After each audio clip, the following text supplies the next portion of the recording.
to US Tzu Chi 360. I'm your host, Advice Shatterson, and today I'm going to introduce you to a special group of volunteers from across the country who subsist on a steady diet of pizza, ramen, and all-nighters, which we otherwise know as Tzu Chi. They're Tzu Chi's collegiate group, and they've formed student clubs in universities all over the US, banding together to cram, have a good time, but also to volunteer. And in our first segment, you'll hear a song in Mandarin that goes, "It's the hand that rocks the cradle and the hand that moves the world." But when it comes to the Tzu Chi, it's the master's message that's moving sleep-deprived students to rock the world around them. So let's take a look.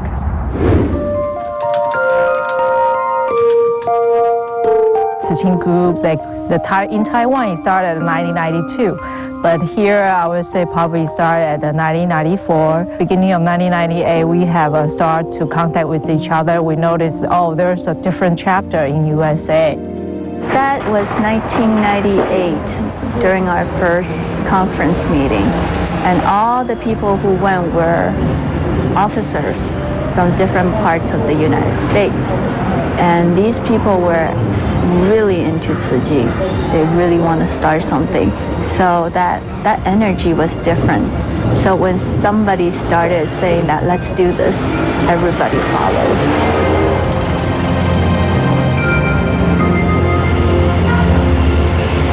We put together our US Constitution, like how all the chapters should operate, how we should support each other. And we had like a 2-day meeting in the Northern California office, Tzu Chi office. And so a lot of the Shigu Shibo back then, they were very supportive. They all came and then, sat with us through that weekend and came up with that document.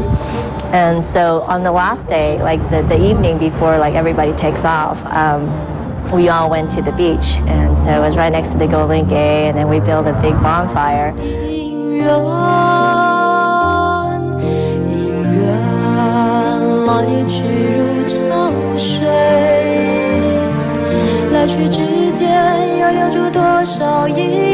started singing, everybody was really sad to go, and then we were all very excited about the prospects of, unifying all these chapters. And so somebody came up with an idea that, we should let this message be sent to Shangren. And then so we were facing the Pacific, and we were like, oh, Taiwan's on that side, and let's all shout like a message to the master. Shangren, 我们爱你. Shangren, 我们发愿生生世世追随您的脚步。用摇篮的手。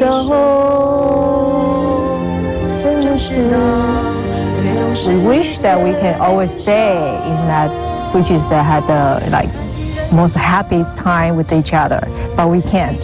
As far as we cherish that moment in a moment, actually that means forever.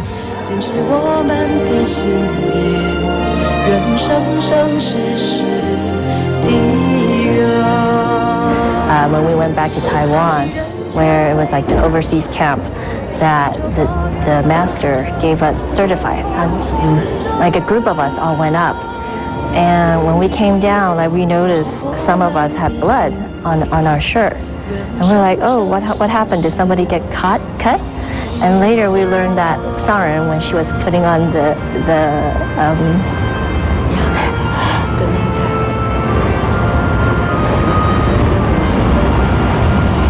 It also reminded me her 她的毅力 and her endurance and her patience with all of us.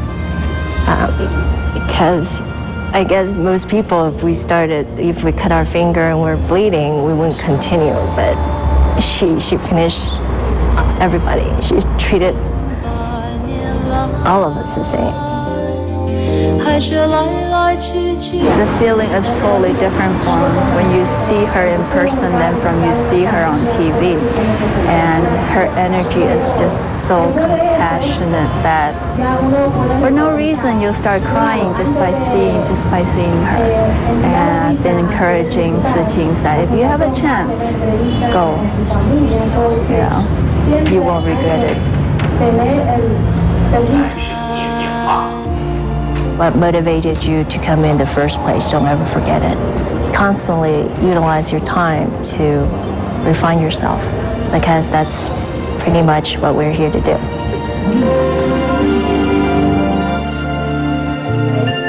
The more you see it, you'll find everything speaking the Dharma to you.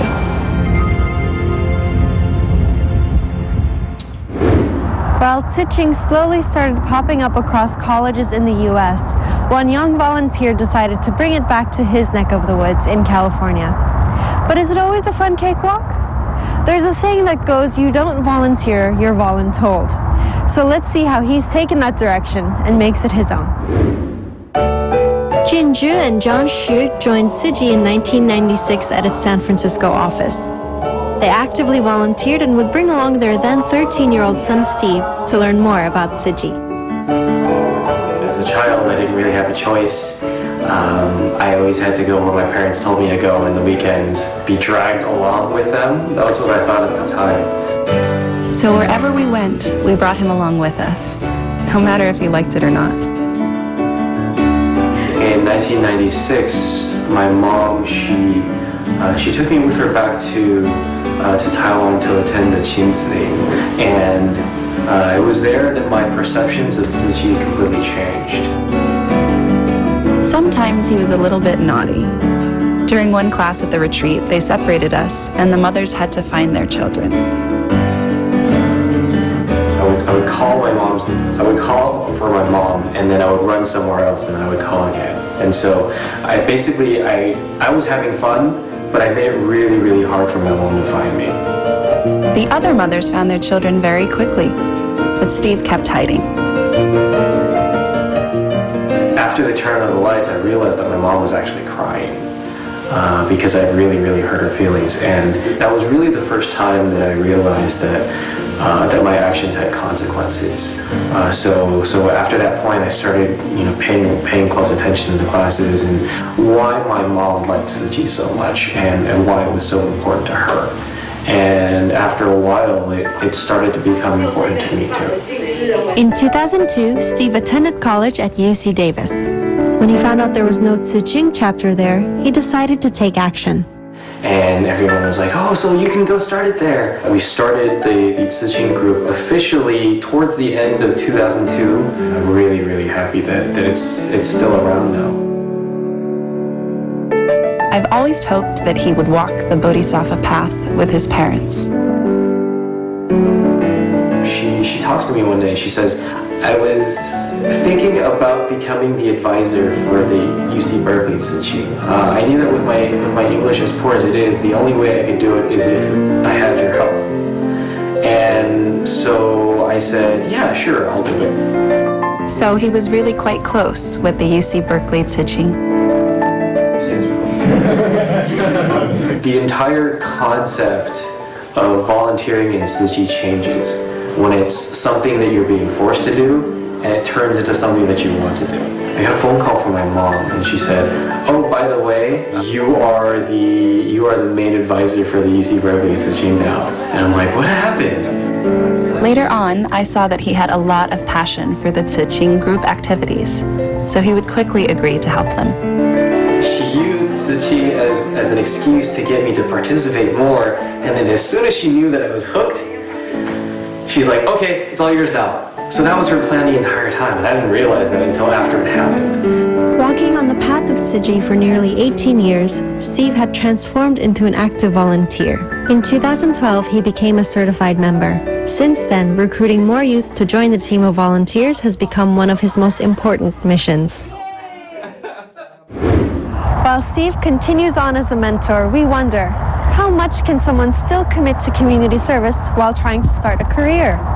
Sacrifices, of course, must be made, but can you still find yourself happy to dip your feet in different ponds at the same time?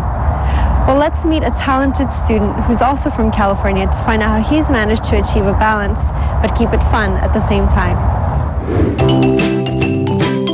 Michael Aranda is one of the youngest and most active Tzu Chi volunteers from the University of California in San Diego. He came upon Tzu Chi when he was just a freshman in 2008. My first experience with Tzu Chi was actually in San Francisco. I was just visiting a friend, and her mom is one of the main members in the San Jose branch. That weekend we had a Tzu Chi event up in the north. Her mom had asked me if I would like to come out and volunteer with them on a Saturday.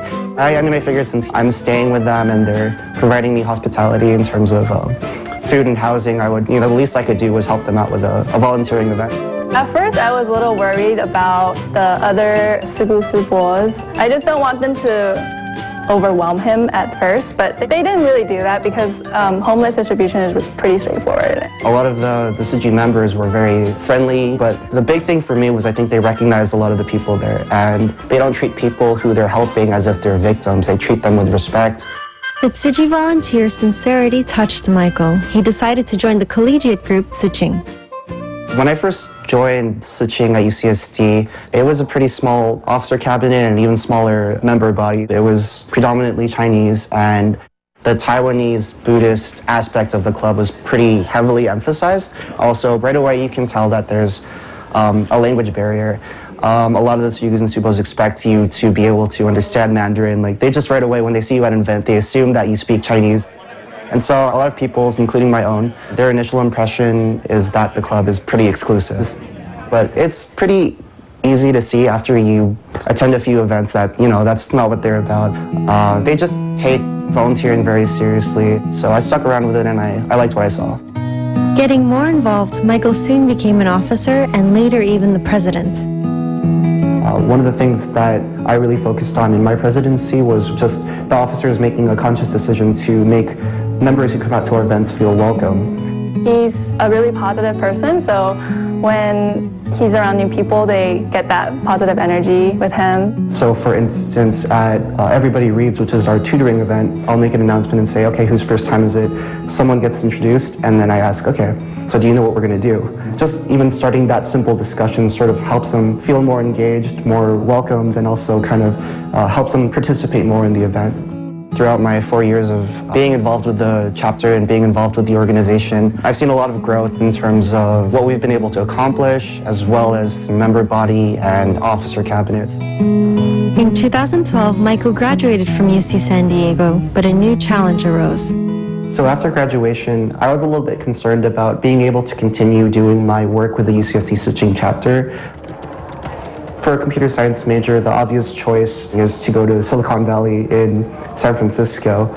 And also, if I did manage to stay in San Diego, would I have time to keep being as active? There were a lot of discussions during my years in Tzu Chi where they would say, it's okay to focus on your job for a little while after graduation and come back to Tzu Chi later. And I agreed with that for a while. But once I graduated, I realized I really would miss the chapter if I didn't keep participating in it. So when I finally got my job in San Diego, the thing that I realized I needed to do in order to stay active with the UCSD Tzu Chi chapter was to manage my time better, because I really love the chapter. It gave a lot to me in terms of experiences. I feel that my friendship with Michael has really grew strong over the course of the years because of Tzu Chi. So after graduation, I found time to continue attending the regular events at UCSD Tzu Chi. Hey, what's up? Hey! How are you? One of my post-graduation contributions that I felt was important to me was being able to contribute things that are in line with my major. So one of the things that is the UCSD Tzu Chi Wikipedia, which is basically a documentation tool for the chapter. For the future, I hope that I can continue to stay with Tzu Chi, learn more from it, take a lot of lessons away from just volunteering with others and continuing to listen to Tzu Chi and Master.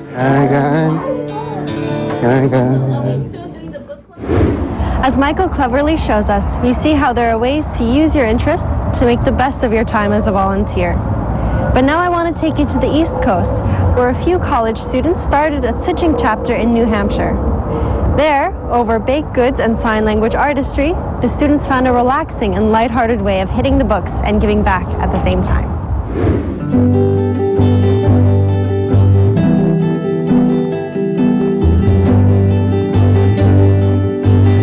A 2-hour drive from Boston, the town of Hanover saw their first New Year blessing ceremony this past winter.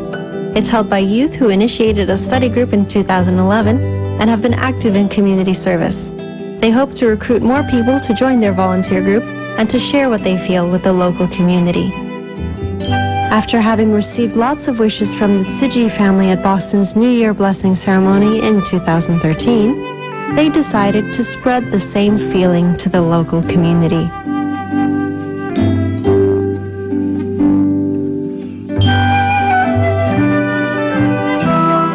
After the following performance, we will officially start today's New Year's blessing ceremony.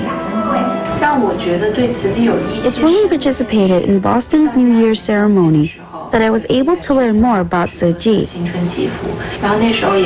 Being part of the sign language performance allowed me to appreciate its beauty and helped me discover a softer side of myself.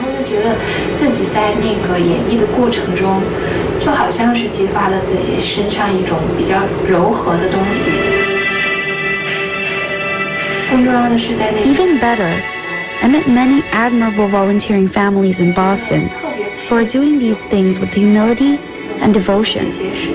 I asked myself, how can I do my part? Giving with love, spreading the love in a way that they can truly feel. 998 volunteers and distributed among 20,000 families. Many students went to the Boston New Year ceremony this year and were deeply moved, so was I. We would like to bring this feeling back to our local community.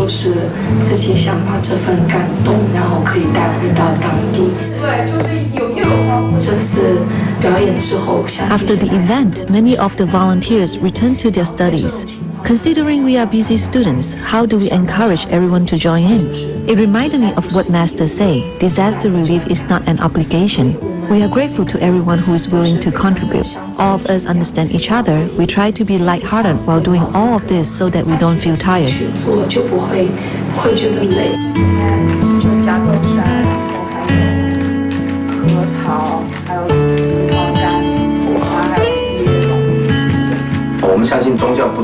Religion is not only a belief, it should be applied to our daily life. In doing so, we can live a meaningful life and gain more happiness. In the study group, we focus on sharing our feelings and seek understanding to help each other find our direction in life.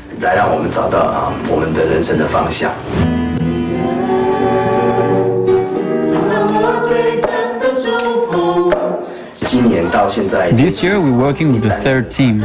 I'm so glad that we are able to take the leading role in this New Year ceremony. We can't make this performance without the whole group's cooperation, and we got to know each other better and be more mature.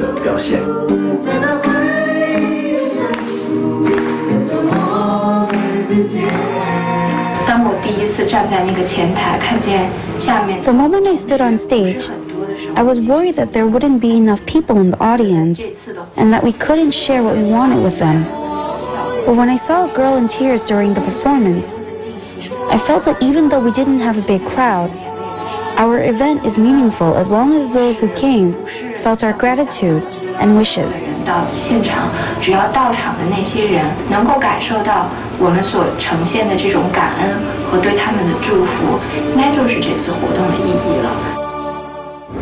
Welcome back. If the cookies they were baking didn't make you hungry, then this next video will. Now we visit Ohio, where Tzu Chi get a lot of help from local volunteers during midterms and finals. How? Through fuller stomachs. So let's visit Ohio now to see what's cooking. My name is Cindy, and I am from Malaysia. I came to the US back in 2010. I came to Ohio State without knowing anyone. Coming to the US, it was very cool, like, oh, this is something that I've seen on TV first. When I first came to the US, I was accompanied by my parents, but they were just here for a while, and then before school started, and they left. I don't know, initially I was like very brave. I did not cry, so I was standing there, and after they left, I just went out to my room and realized how silent it was, and I started crying. I know that a lot of students, when they came to US to study, didn't have cars, and the weather was very cold. When they needed to buy rice or soy sauce, they would have to walk a long way, get to the bus stop, and bring the groceries back home. So I thought that we should lend a hand to the international students.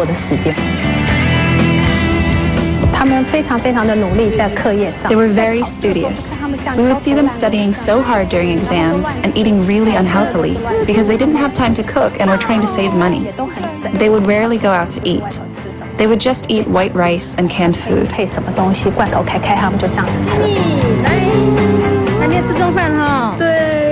So one day, a sister suggested that we should bring some food over for them.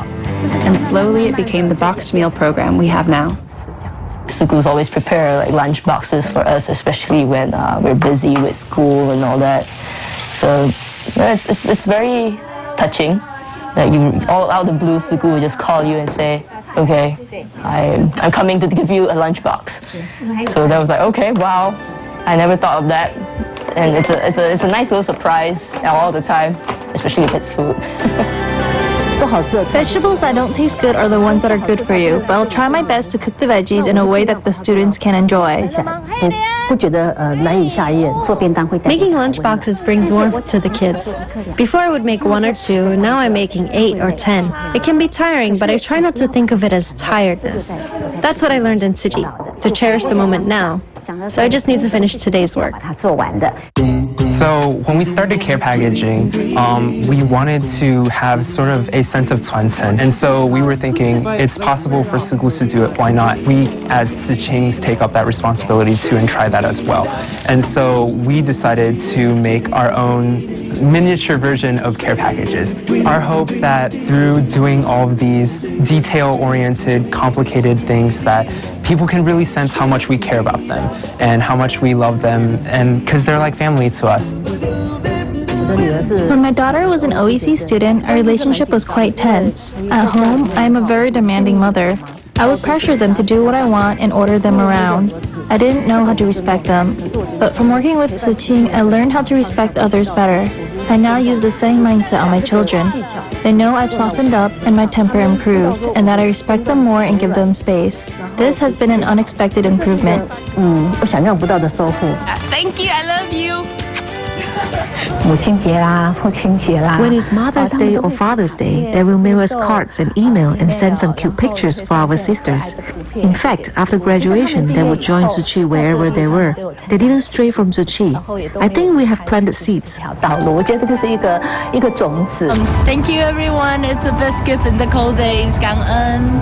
And no matter where they are, they will grow stronger in time. We had the chance to learn the Dharma from Master, and we also had the chance to pass on the Dharma to the students.